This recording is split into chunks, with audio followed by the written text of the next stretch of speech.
I'm going to introduce myself. I'm Kabamba. Kabamba is my name. I'm Kabamba. Yes, once more I'm from Zaire. Yes. My question, I have two questions. The first question is, what's the significance and the place of God in this world?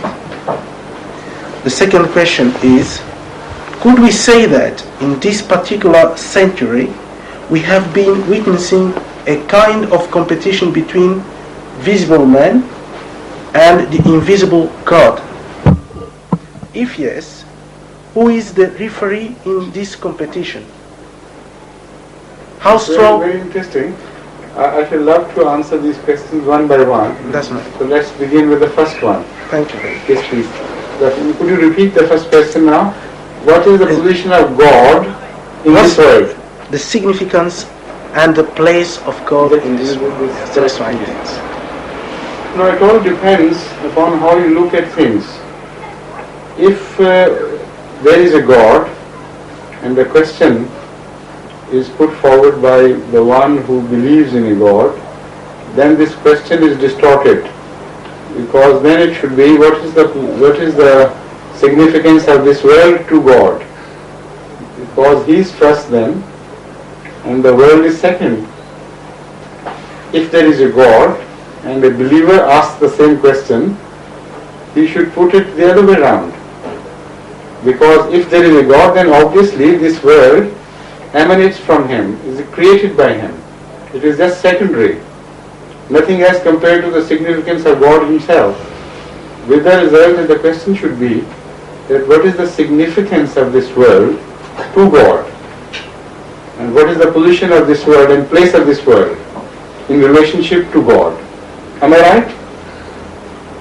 Or you don't follow this? I follow. You have understood this? Yes, I understand the question. Yes. I mean, the question in that case is wrong.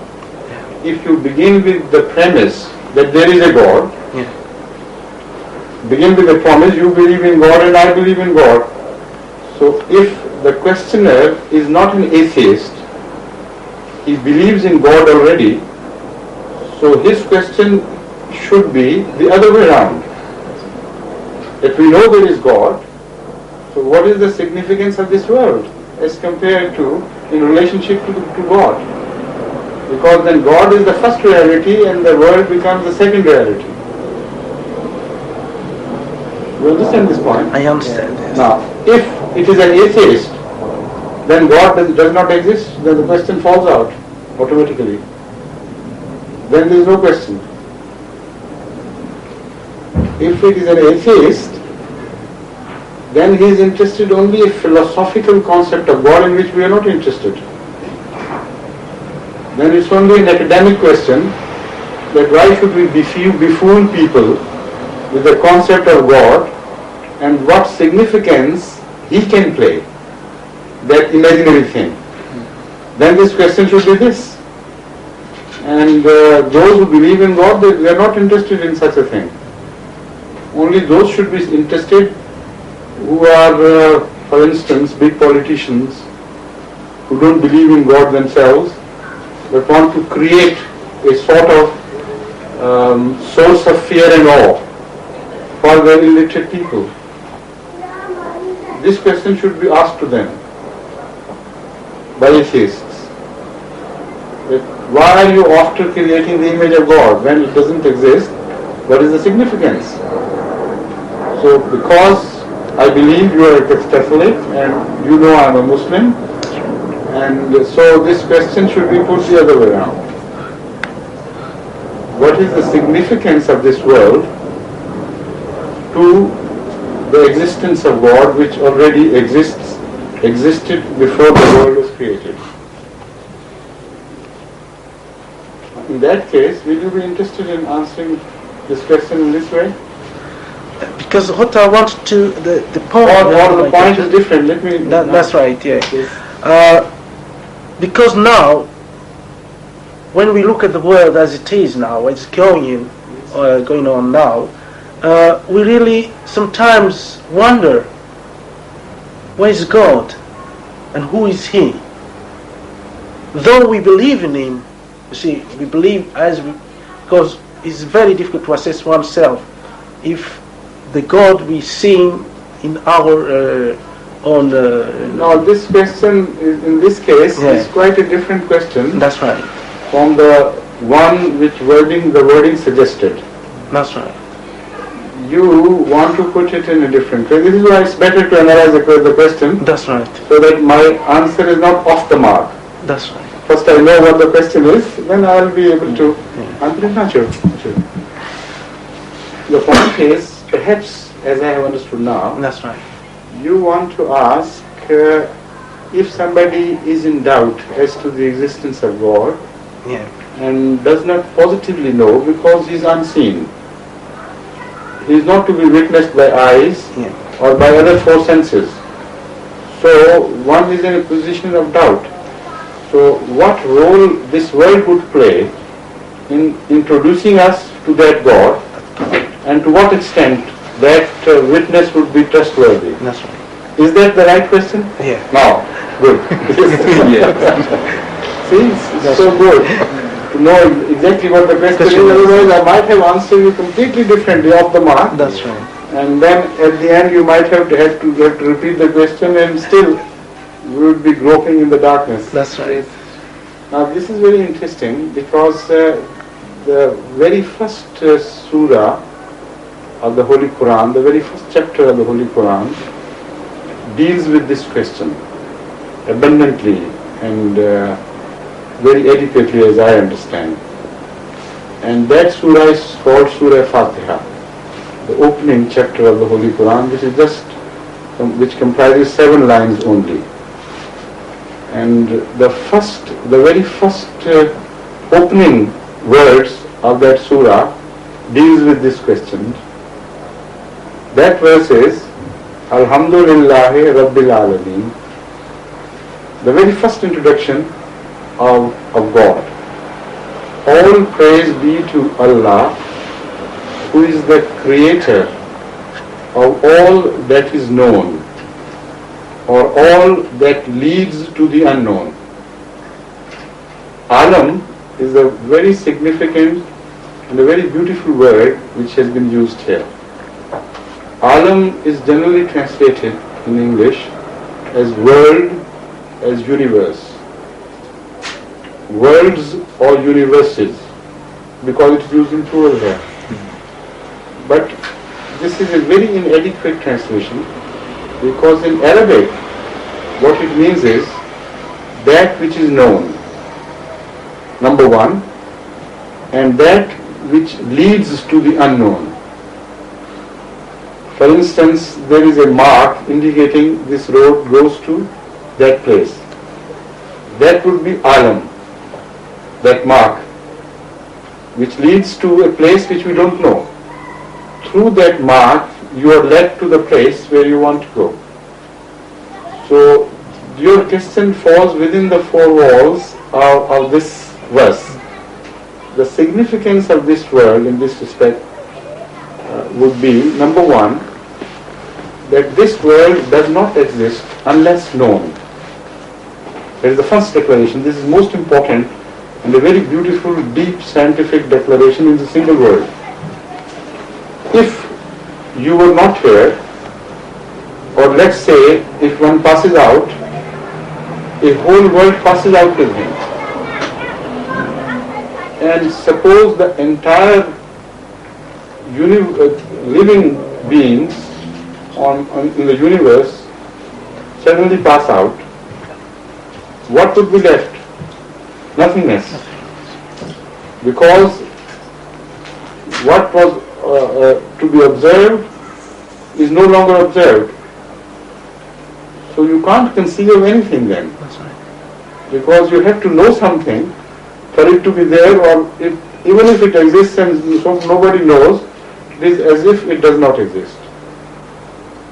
Yet things exist. Now we know that even all of us had passed out, the reality would continue. But only because there is another one who knows that. That is God. If there were no God either, then it would be total annihilation and complete destruction of everything that is. So there are two ends to a world, to a thing, to the things which can be observed, which is called alam. One end is looking at it from the creation point of view, from the vantage point of those who are created.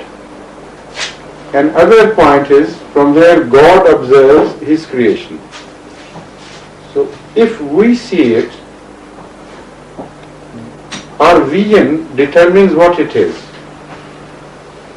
And that thing determines to some extent our vision, controls the concept of our vision.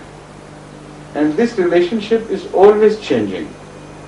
It is never satisfactory, never final.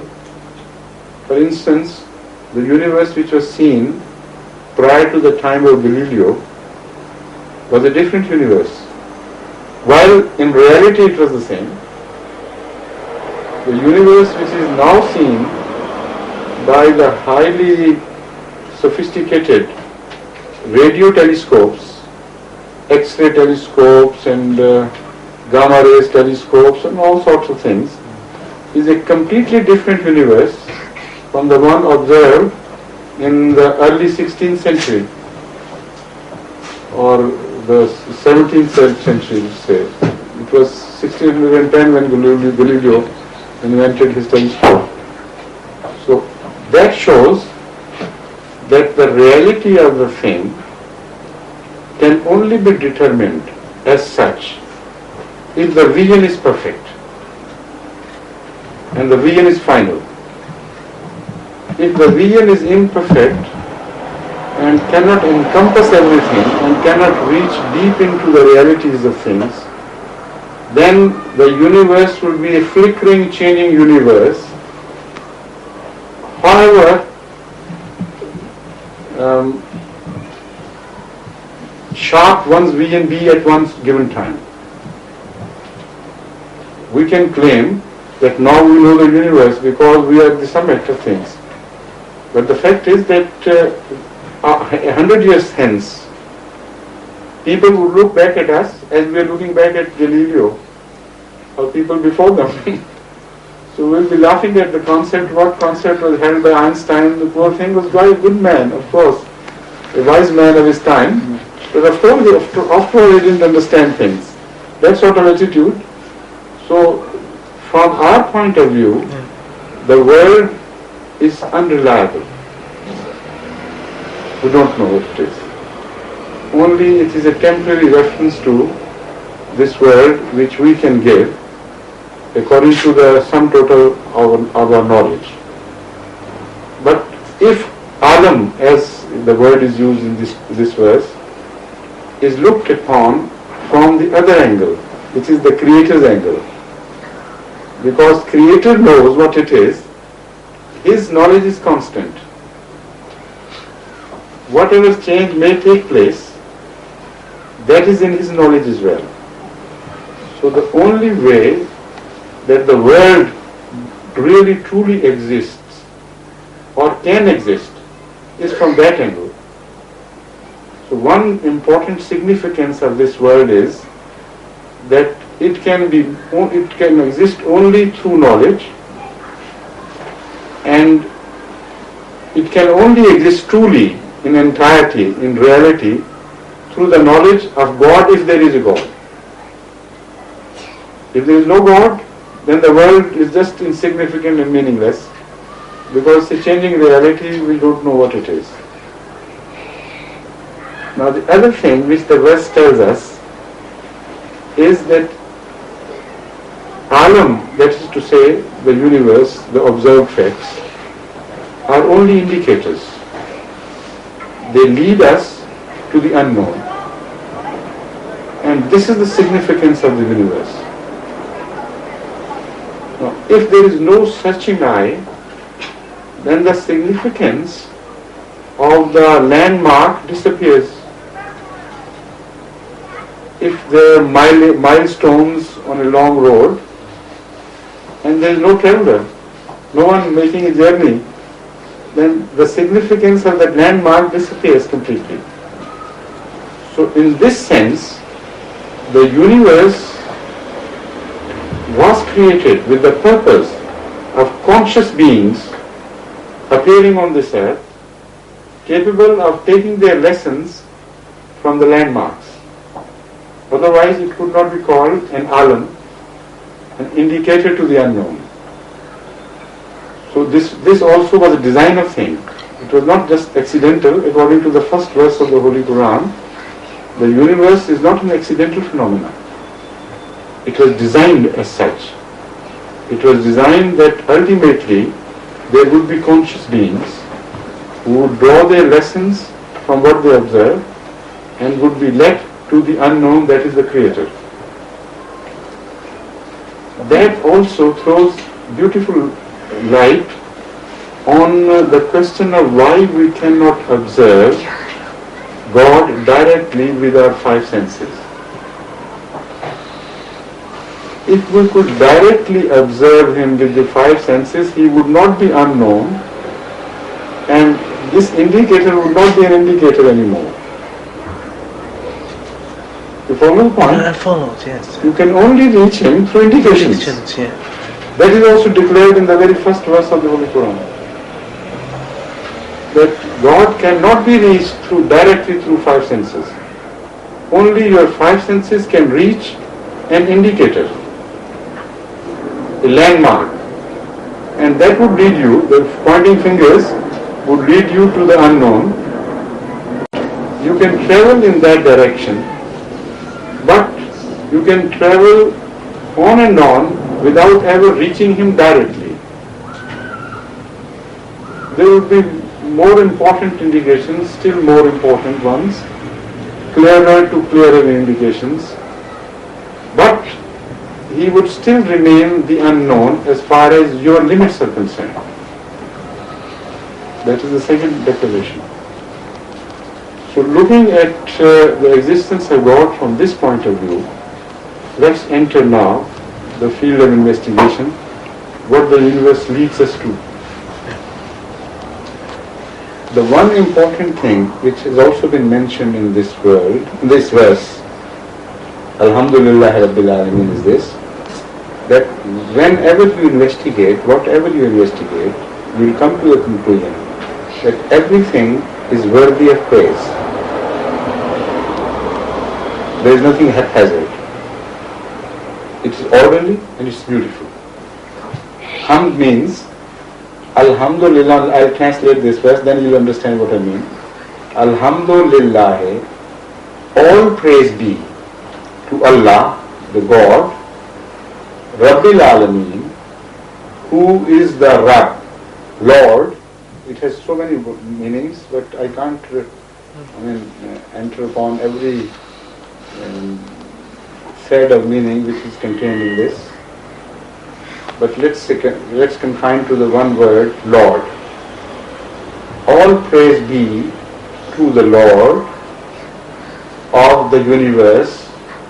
Here again, universe in the sense, the what is known and what leads to the unknown. Which means that observe it from whichever angle you do. As an object of observation in itself, or a leader to the unknown, in both respects you will find it praiseworthy, otherwise the Creator could not be praiseworthy. If the painting is bad, you can't praise the painter. So by praising the painter, it is said the painting is beautiful. You follow that? But painting in itself is not beautiful because the painter is beautiful. This is why you find beauty in the painting. So here the verse praises the painter, that is the Creator, not the creation itself. And through that it is also indicated that a perfect Creator has to create perfectly. Otherwise he would not be a perfect Creator. So if that is found to be true, if it claim holds good, when we begin to study the nature, then not only we arrive at the conclusion that whoever wrote this verse had a perfect knowledge, he knew everything. Also we reach at the conclusion that there is a creator, there is a positive creator, otherwise it could not be so orderly and perfect, everything. Why should everything be praiseworthy? Why should everything be orderly and in unison with each other if it was not designed? Now this is exactly what Einstein claims. After studying the whole nature, he comes to the conclusion that he says that all my theories are based on one observation, that this universe is most beautiful, perfectly balanced and orderly, and there is nothing disorderly about it. So every phenomena that is to be observed has to be orderly. So wherever in the study of the previous scientists I did not find order and beauty, I knew there was something wrong with that concept, because there was nothing wrong with the universe in itself. So my theory was based on a perfect order and beauty, and that is what the universe is, and this is what this verse claims. Alhamdulillahi Rabbil Alameen. So you are led to a God if you look at these things as indicators. Even if you don't look at these things as indicators, just the objects of observation themselves, even then you have to admit that they are praiseworthy. If not the creator, then the things themselves are praiseworthy anyway. But you go further on, and then you will begin to see that each finger is pointing to the creator, the unknown. First of all, look at yourself. Who are you? You're thinking. You have reactions to things, and you know, and highly computerized. Each cell in you is computerized. Each gene in you is highly encoded with requires a design before it is created. Blind progress of wild forces of nature, which are dead, cannot produce such perfectly orderly things which are so highly complicated that even the most advanced computer scientists cannot still make the very preliminary of the life cells. And that is just a very small, insignificant example in the whole body of a human being. In fact, the very existence of human beings is an indicator, because we are also alam, we are also the indicators, and we are also the one who observe. Otherwise we don't mean anything, isn't it? Right. So if you begin the study with yourself, why not? Instead of going out in the nature and see and study fish and other things, let's study ourselves, because we are the most perfect model. Look at the design of your eyes, for instance. I wonder why the scientists, the medical practitioners and all that, they know all these things, but their praise is limited to the object of their observation. That is missed by them totally, entirely. While it is that which is more important. So study the eye. No scientist on earth has so far been able to explain how eye could be produced through evolution. Because the eye cannot come into being just as one totality. And brick by brick, it cannot be explained by scientific explanations in any way, any form. Because it was not that the retina appeared by chance, perchance once, and then perchance an optic nerve was added to the retina, and perchance it so happened that a perfect cell was created for it to focus its light, and perchance rods and cones were added to the retina, and perchance the distance was so perfectly orderly that the image was just sharp enough for it to be read, and perchance a system of pulses was invented through evolution, which first of all encoded the message in the form of electrical pulses, because what you observe is not the picture directly. The retina itself, if it is cut off from that optic nerve, doesn't convey anything to human beings, to the observer, any observer. What is observed is not the picture itself, but a pulse, electrical pulse, which is carried to some other part of the brain, and there again it is decoded. And the picture and the distances and the colors and the impressions and everything is then carried and distributed to many millions of cells of brain for forming their final picture. For instance, now what you are observing here is not just an automatic phenomena of a flat observation as it appears.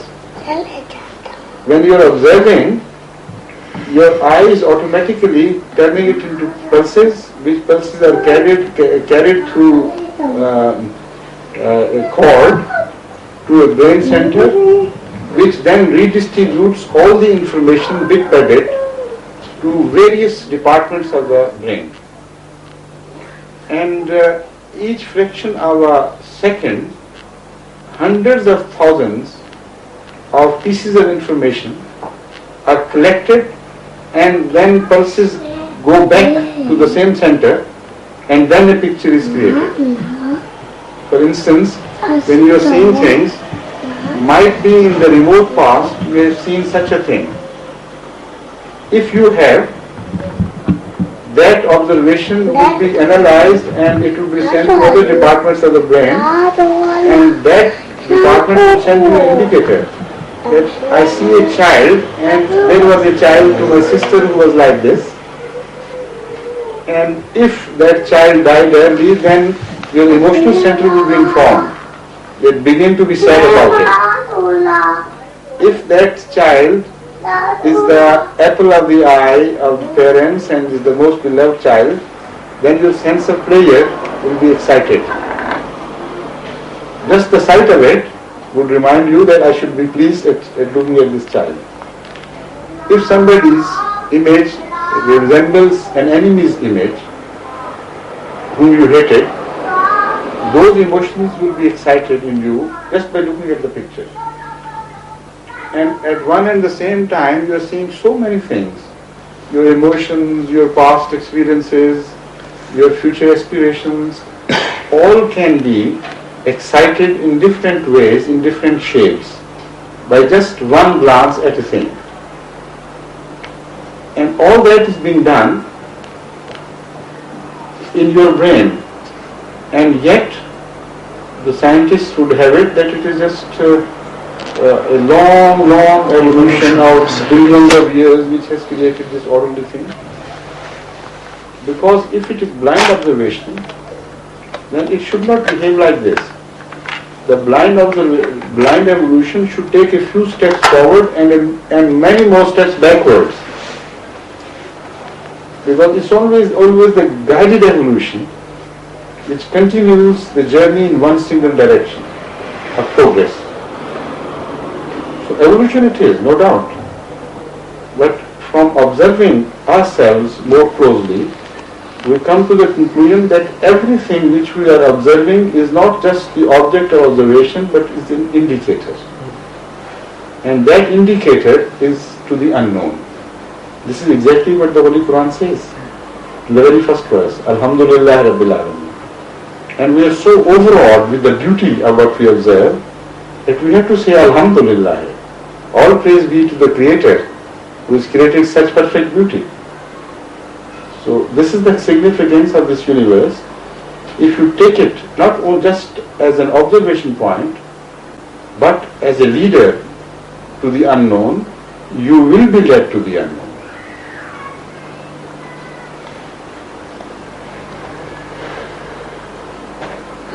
Thank you very much, Karim. So